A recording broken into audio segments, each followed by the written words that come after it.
So here's part 2 of the 1.9 day 2 notes. Once again, we are going to solve quadratic inequalities. Last time we did it graphically, now we're going to do it algebraically. So how we're going to do this, we are using basically the same inequality we did graphically, so we should get the same answer here. Now, when we do it algebraically, the first thing is to find the solutions if you solve the related equation. So what they mean by the solutions, and this is going back to when we, did a lot of solving quadratic equations, we are trying to find the x-intercepts. So remember, to find the x-intercepts, we need to set our quadratic expression here equal to 0. So that's our very first thing. So we are going to solve the quadratic equation. So to do that, take your quadratic expression, set it equal to 0. Now you have learned a number of ways of how to solve a quadratic equation. We have learned about factoring, taking the square root of both sides, completing the square and quadratic formula. Now, we cannot use taking the square root on both sides because we have our middle term of x. You can try completing the square, but that's a lot of work. I would say let's try to see if this is factorable. Try that first. If not, then go to your quadratic formula. If you rather just do quadratic formula automatically, that's fine with me. You can do that as well. Okay, so I'm going to go ahead and see if I can factor this. So remember, notice our a value is 1. So to factor this, all I have to figure out are the numbers that multiply to 5, which are 1 and 5. Okay? Now I need to get to a negative 6. In order to do that, I need to have both a negative 1 and negative 5. So let me just make sure this works. So if I do negative 1 times negative 5, that just gives me a positive. So that worked out. So this is factorable.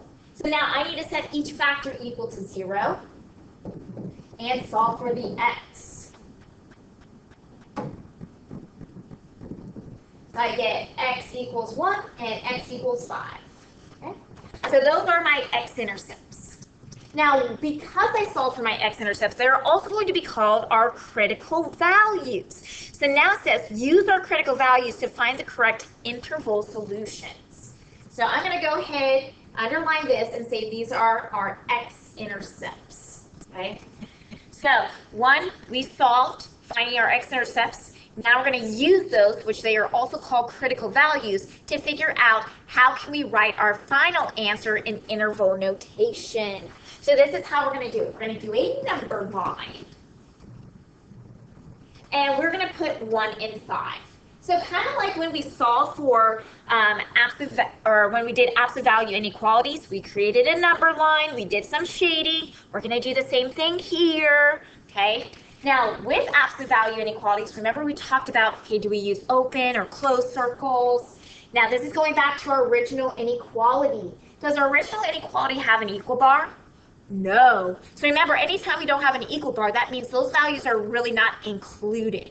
So that means our critical values, or x-intercepts in this case, they're going to have open circles. Okay? Now, to determine where we're going to shade, we really don't have like the inequalities like we did with absolute value. So what we're going to do is we're going to pick numbers on each side of these values. The first one is we're going to pick a number on the left-hand side of 1. So let's try 0. This is what we call our test point. So we're going to test 0. Now, how we're going to do this is we're going to plug the 0 into our inequality here. So I'm going to put that actually below so I have some room here. So we are testing 0, and we're going to plug that into our inequality. So the inequality that we have above. So we have 0 squared minus 6 times 0 plus 5, which is less than 0. So let's see if we get a true or false statement here. So we do all this, we get 5 is less than 0. Is that true or false? Yeah, that is false. So if it's false, that means we don't shade there. Okay, now we need to pick a point that is between 1 and 5. You can choose any point you want. I'm just going to pick 2. Okay? So we test 2. Once again, we plug this into our inequality. So, whoops, should not be 0. Should be 2. There we go. Okay, so we have 2 squared, there we go, minus 6 times 2, and then plus 5, which is less than 0. Just plug that into your calculator, the 2 squared minus 6 times 2 plus 5. That should give us negative 3, less than 0. Is negative 3 less than 0? Yes, that's true. So anytime you get a true statement, that is where we're going to shade. Okay. Now, we're still going to just test a point on the right-hand side of 5 just to make sure that we did this correctly. So I'm going to use 6. Okay.